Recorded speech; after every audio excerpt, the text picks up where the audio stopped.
All right, guys. So we're gonna do some work on this brisket. I've got me. I'm getting my cutting board area set up, and we're gonna trim it up a little bit. But let's show you a trick here. That let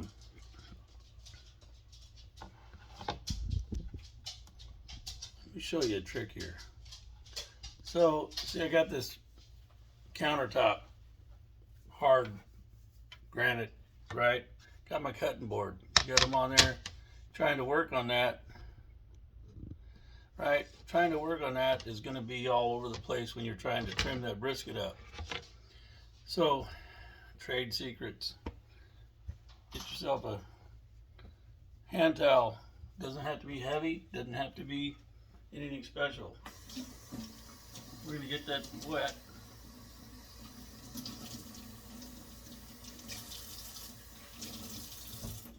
Bring it out. Bring it out over there where it's just damp. Okay? It's damp, but it's not dripping, right?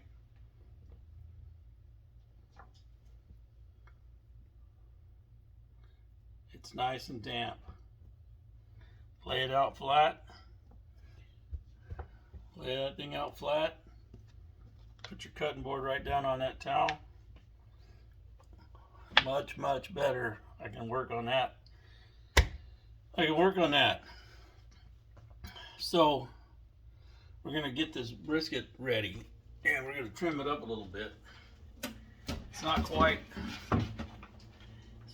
thawed to the degree I want it thawed, but I think it's thawed enough to trim it. And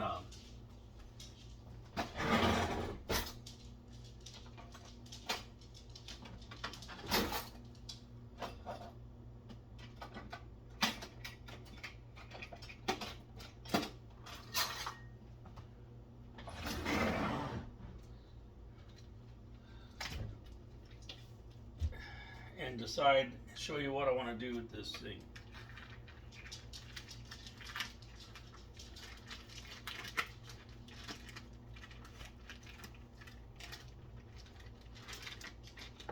So this is a Costco prime brisket. We got 13.25 pounds of meat here.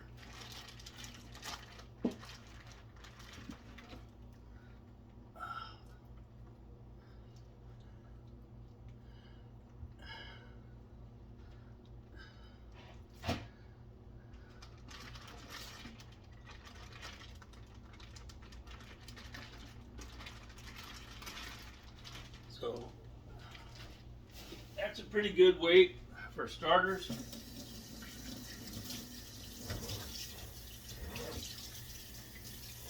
There's a lot of people out there doing a lot of work on these briskets to get them ready for a cook. I can show you the way I do it. The way I do it's pretty easy, and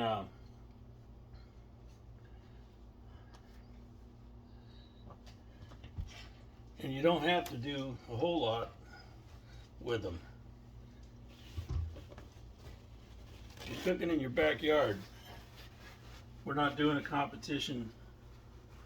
And you can say, well, you should do competition level or whatever you're doing because you want the best product. And yeah, there's some truth to that. But there's a balance point too. So what we're looking at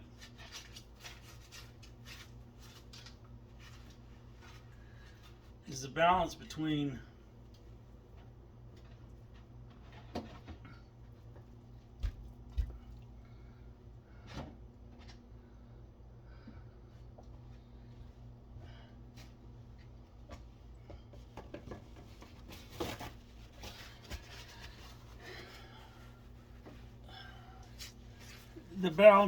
getting it pretty enough that you can use it, and yet not cut so much off that you're wasting it.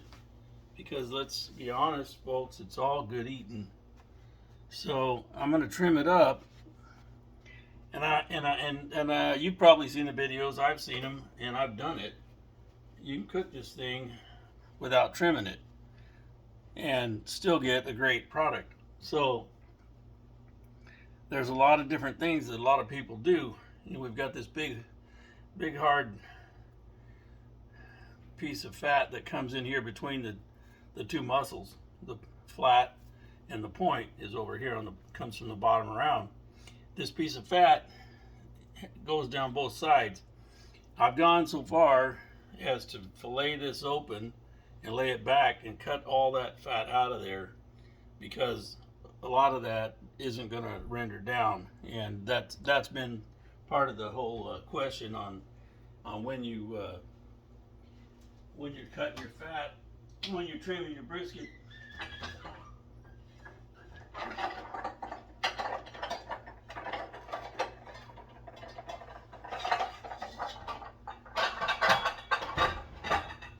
How much fat do you cut, because how much will render, and if it won't render out, you don't need to have it on your finished product. So we're going to try to render some of this later. So I'm going to go ahead and for now I'm going to start with cutting the corner off where that big piece of fat is.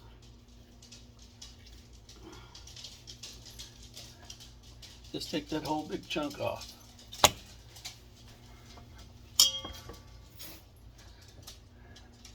Turn that a little bit so you can see what I'm talking about. So what I was getting at is you want to get some of this out of there, but you don't have to fillet this thing all the way open. I've done that lots of times, but I don't think I'm going to do that this time. But I am going to cut in here and get a little more of this out.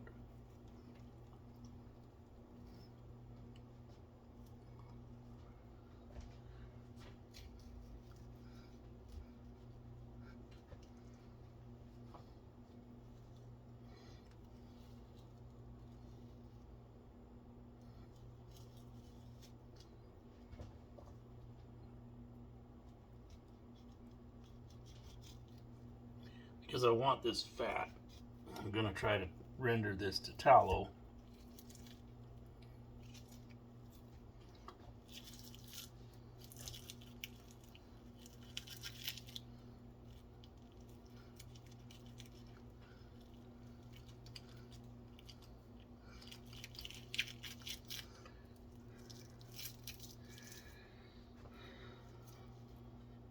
And for me, the trick is to get as much of that out of there without taking too much meat, because we want to leave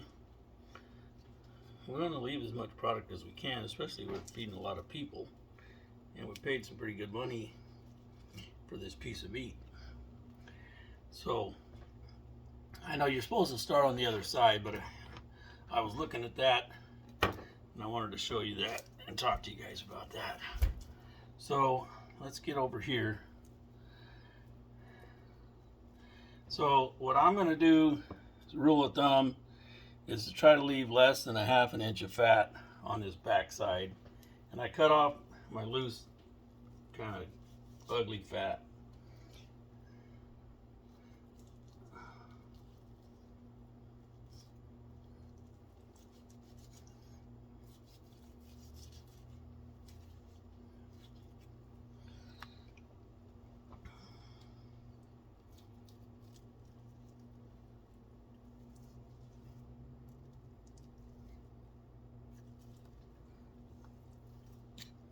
And I got my arm right in your face, huh?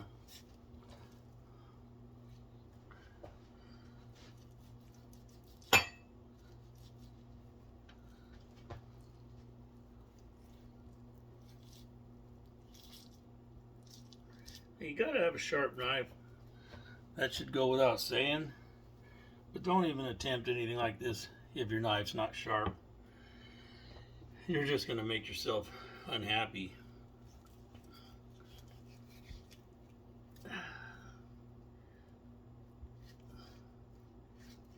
That was my bad. See, I got a little too carried away there, and I skinned it a little bit into that meat. I didn't want to do that. I do want to take this corner down a little bit.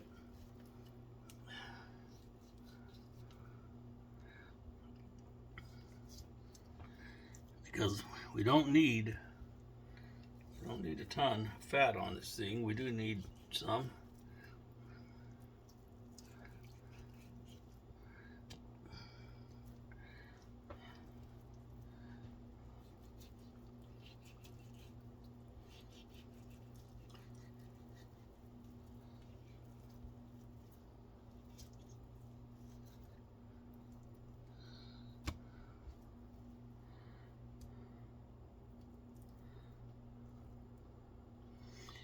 This is kind of this piece of fat right here is more like a skin than a really appetizing fat. It's not going to cook the same. I mean, you've seen these guys do it before.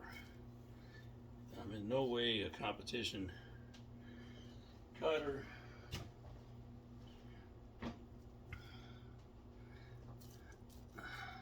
It's not my thing, but I am going to get rid of some of this ugly looking fat that looks more like skin. It's not going to cook down well, and it's just going to cause us issues.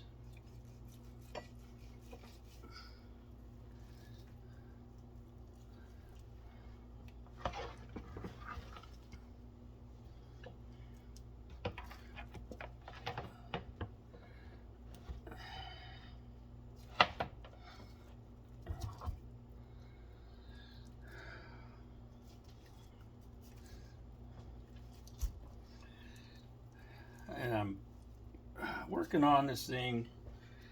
It's almost frozen, so that's working against me, but I want to get it done while I have the time. I'm running out of time for prepping this thing.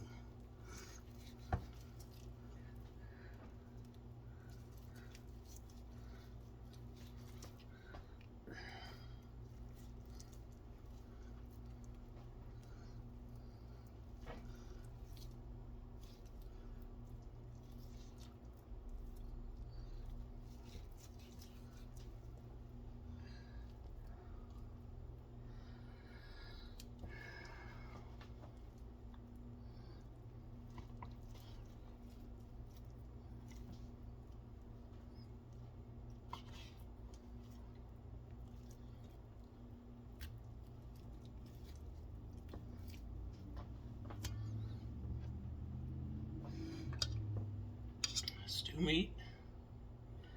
We got some stew meat set aside there. So you have to kind of go by feel, and after you've done a couple of them, you kind of know what to expect, where to expect the fat to be. And it's not always 100% true, right? Doesn't always ring true that way.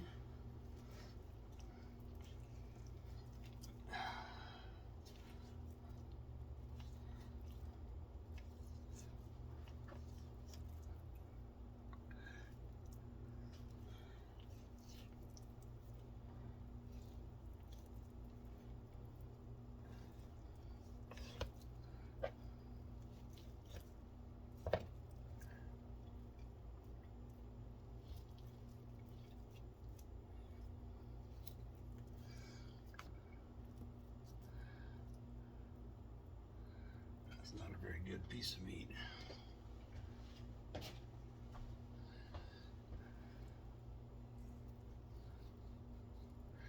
Now, if you weren't going to see, some people like to cut this off at an angle, and then they come in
probably all I'm going to want to do on this side. But what I will want to do is this edge was exposed, see, to the aging process and to everything else along the way. So we're going to cut that edge off. That's a kind of nasty edge. And I'm not even going to towel that out because that won't have the right flavor to it.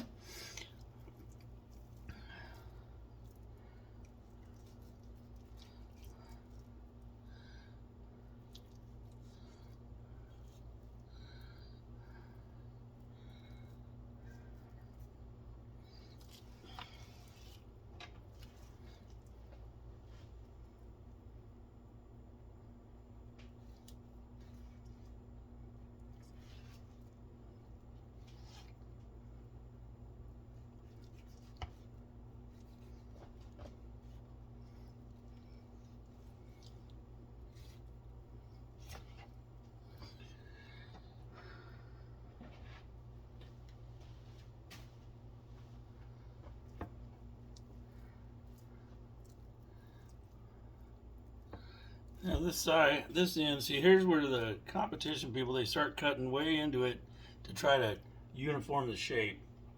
And that's so you don't get this corner overcooked and it'll turn really dark and black and it's not any good. And you see how thick this one is, and so they try to even that out by cutting this corner off, cutting this corner off, and you end up throwing away a lot of product, at least in my opinion. But I'm not a competition cutter or cooker. I just do my own thing here. But what I do like to see is fairly uniform around the edges. So we've got the majority of that fat cut out of there. And as this thaws, this will render down a little bit. Without filleting that, you know, you could cut in and peel this back and you could cut that whole wedge of fat out, but it's pretty challenging to do. It's pretty hard to cut that out. It's pretty hard to cut that out. And so you have to take into consideration, how are you going to cook it? If you cook it fat up, right, if you cook it with the fat on the top, then this is what I'm used to doing, and this is what you want: a nice uniform amount of fat, quarter to a half. No, you don't want a half an inch, quarter inch, give or take. Now I season this; it'll season down in, and as the fat renders, it'll drop down in there. A lot of people cooking over a pellet grill, and that's what we're going to be using, but we'll figure it out as we go. They cook this fat side down because they're over their heat source, and so they want this fat to protect the meat. Well, in that case, you want to leave that a little heavier, right? So you have to take into consideration what you're doing and what your cooking method's going to be. Now, this little corner is bugging you all, ain't it? It's not bugging me too bad. I'm going to leave it alone. And even if it starts to overcook or overcooks, when I trim this brisket before I serve it, that'll still make edible snacks. So I'm not worried about it. So how hard do I want to chase this fat? Well, if you're looking for a perfect bark, you want to get all that off, because that's where your bark is going to pull loose after it renders and starts to cool. That fat will come loose and your bark will pop off. And so a lot of people chase that real hard. I'm not going to chase it hard because my family is not looking at the bark. Okay? My family, they don't worry about the bark. All they care about is, does it taste good, Papa? So I'm I'm going to get a little bit more of this fat out of there, but I'm not going to chase that.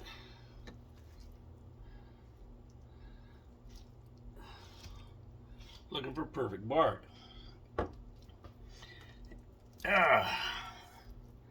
Yeah, so that's about it, guys. I don't do a lot more than that.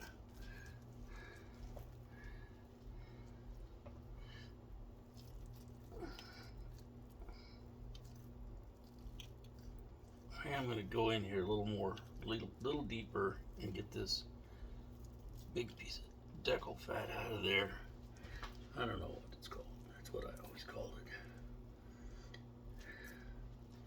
it. And this thing will cook slow enough that it'll kind of lay down a little bit as it cooks. I just don't want all that.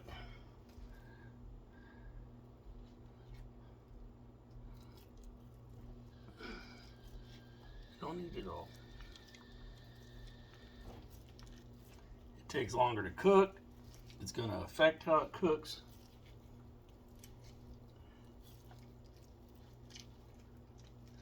You would never, in competition, try to probably cook this that way, but I have filleted them back to where they're almost two separate pieces, and then seasoned in between the layers and laid them down, and they cook fine, right? They cook up really just fine.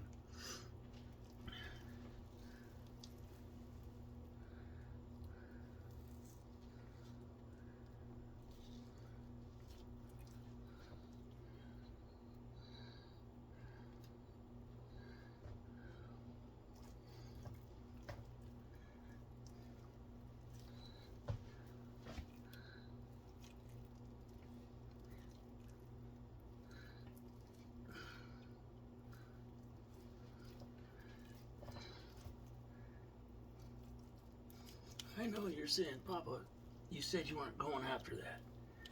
I know, but I can't hardly stand to leave that much in there when it's looking right at me.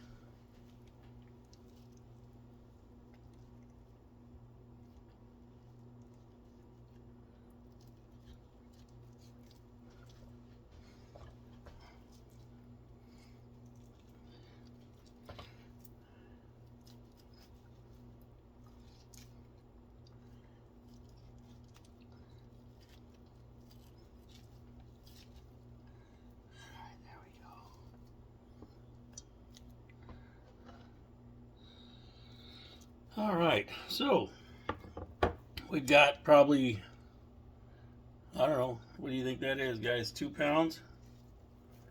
That's probably 2 pounds or more of fat that we'll put on the smoker at the same time. We'll try to render that down, so we'll have something to rub this with before we wrap it, and we'll rub that tallow down in there on it. And so I've got the biggest chunk of that fat cut out. I could keep chasing that and going deeper, but I'm not going to. I'm going to let it cook the way it is. It's not very pretty, it's not very uniform, but I haven't lost hardly any of my beef, right? I haven't hardly lost any meat, and that's what's important to me. So I'm going to season this up, and then I'm going to wrap it up, and I'm going to let it rest, and then we're going to throw it on tomorrow or later tonight maybe, and get it cooking, see what that Treager can do with it.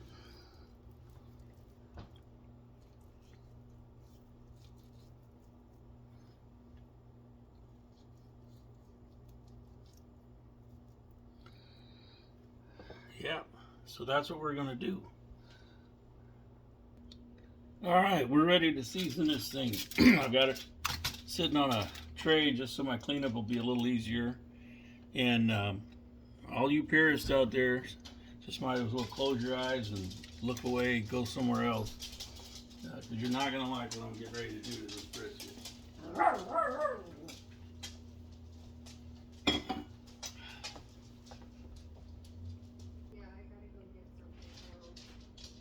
Okay, I'm rolling again. Alright, so we got our brisket ready to trim and our season. We've got it all trimmed, it's ready to season. We're going to hit it both sides liberally, and then I'm going to wrap it up for the night and fire it up later. So let's hit it with a little bit of kosher salt for starters.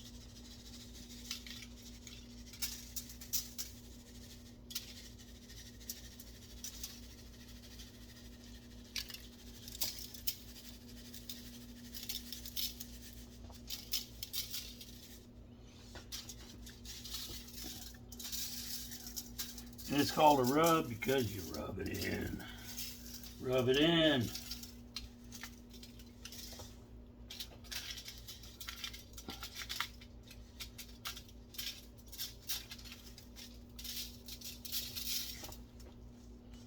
We'll get that other from the other side. Just kind of rub it around the edges and pat it into place.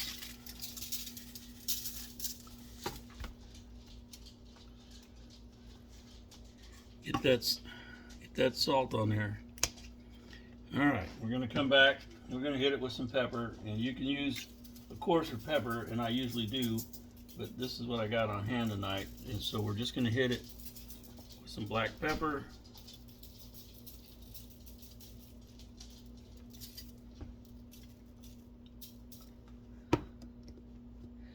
Now here's where I'm going to upset you guys.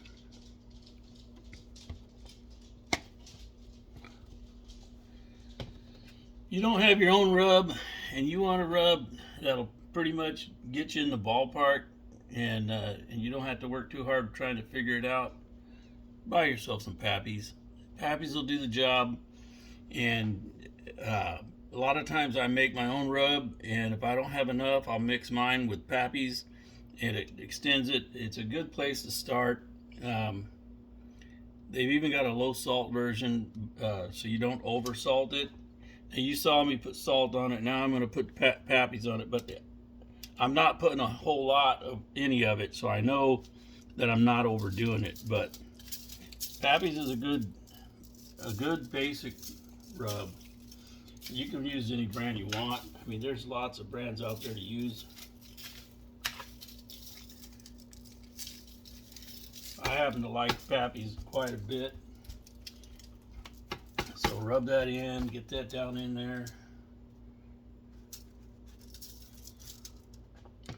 That's not a great deal for this big piece of meat. I like the Kinder's Butcher's All-Purpose, so I'm going to add a little bit of that to it because I like it. You don't have to. You don't have to. It's what I'm going to do. Some of the seasonings that are in the Kinder's are not in the Pappies. Some of the stuff in the Pappies ain't in the Kinder's. Get you some of that on there. Now, the seasoned salt has seasoning in it. That means probably garlic and onion. And we'll put a little bit of that on there. And I know you could probably just do seasoned salt and qualify for SPG.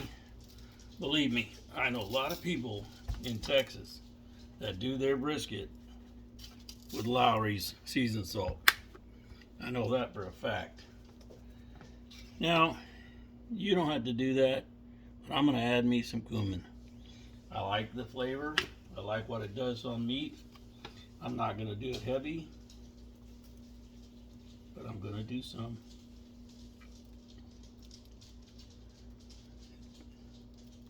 Just give me a little color. We're going to rub that in with all the other stuff we just rubbed. Gonna get it all down in there. We'll turn it over and do the other side. I'll let this sit overnight and it'll soak it up. It'll get a bite of it. It'll stick in the meat pretty good. And that foil may have been a big mistake. But I'm gonna try it this way. Now we repeat the process.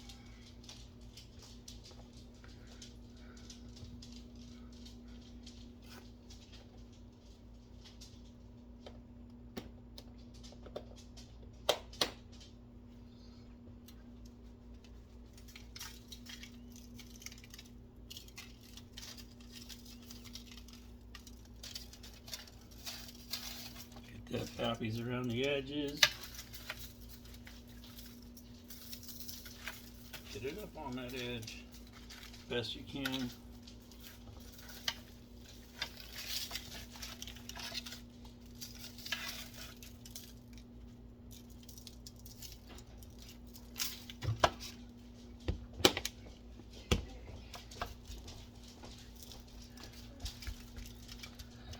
You know, and it's got some pepper of its own, but they're big corns. Let's get in here with our pepper.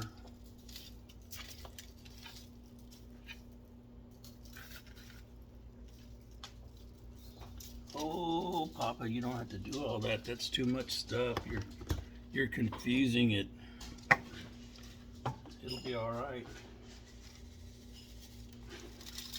Get some of that kosher salt down on it. The kosher salt's gonna absorb and stick to the meat and the proteins better. Get down in there.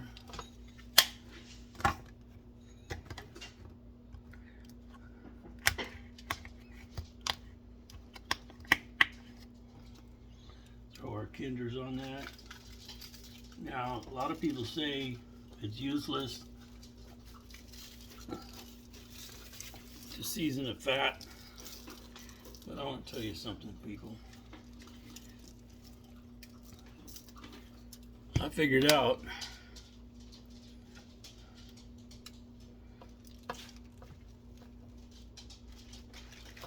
that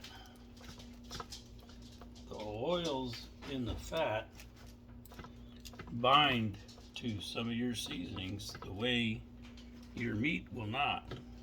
Your protein won't do it, but your fat will. And I don't know if it's true of every seasoning, but I know from an accident that I did with too much pepper on a pork butt, that once I had it shredded, the fat that drained off was hotter by far with pepper than anything else in the pork. That means the fat was holding whatever enzymes are in the pepper that gives it the bite and the flavor. And that's a fact. So now we got that all seasoned up, put it up. We're gonna wrap it and then we'll move on.